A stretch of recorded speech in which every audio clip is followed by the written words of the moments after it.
This diagram represents the traditional pop song, a strophic structure. You hear a verse, a chorus, and the melody loops right back. But that loop faces a mechanical problem. When you introduce shifting locations or multiple developing characters, the narrative engine jams. To fit the weight of a sprawling novel into a 4-minute audio track requires a complete architectural reconstruction. You have to build a condensed epic. The blueprint for this kind of musical world building was engineered twice, by two musicians operating a century and a half apart.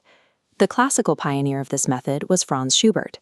By the 1820s, he was taking German poetry and transforming it into complex, multi-part lieder, art songs performed in the intimate, ornate salons of Vienna.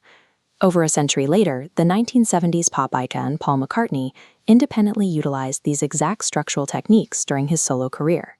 Despite the different eras and genres, both composers relied on the same architectural principles to expand the 4-minute song into a sprawling narrative canvas. Schubert's solution was the through-composed song, or durchkomponiert. The music flows in a continuous path from A to B to C, never repeating. In Erlkönig, this forward momentum tracks a real-time horse ride, evolving to match the rising panic of fleeing a supernatural threat. In this linear framework, the piano functions as a physical presence. It provides the literal sound of the galloping horse and the oppressive atmosphere of the storm. In the early 1970s, McCartney began using this same linear freedom to build his own solo tracks. He stepped away from the 3-minute pop formula to see how far a song could travel. If you pull out the vinyl from his solo era, you'll find tracks like Band on the Run. These function as narrative medleys. Instead of relying on a recurring chorus, the events of the story dictate exactly when the tempo and mood need to change. By discarding the musical loop, Schubert and McCartney forced the architecture of the song to serve the plot, allowing the story to drive the structure. Once you have a sprawling, multi-character timeline built, you hit the next engineering problem. How do you cast a crowded story when you only have one singer in the room? The solution is vocal role play. The soloist manipulates their pitch, their timbre, and their phrasing to physically inhabit different entities within the same track. Look at Erlkönig again. A single baritone singer shifts tones continuously to portray a terrified child, a deep-voiced, reassuring father, and the eerie, supernatural predator trying to lure the boy away. McCartney populates his 1970s narrative tracks using this vocal strategy. You can hear it clearly in a sprawling suite like Uncle Albert, Admiral Halsey. He deploys a rough, gritty rock voice for one persona, and then instantly drops into a soft, sweet falsetto to voice another, creating a massive cast of characters in real time. Vocal roleplay turns a solitary performer into a full theatrical company. They expand the universe of the song without bringing a single extra person onto the stage.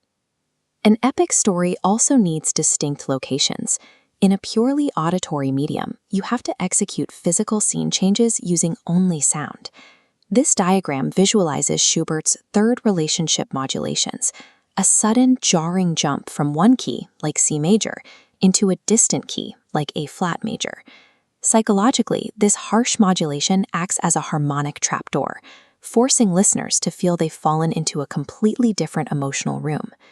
McCartney mirrors this harmonic strategy in his own suite-like tracks. In Live and Let Die, he executes a third relationship shift by jumping from the home key of G major directly into a B-flat reggae break.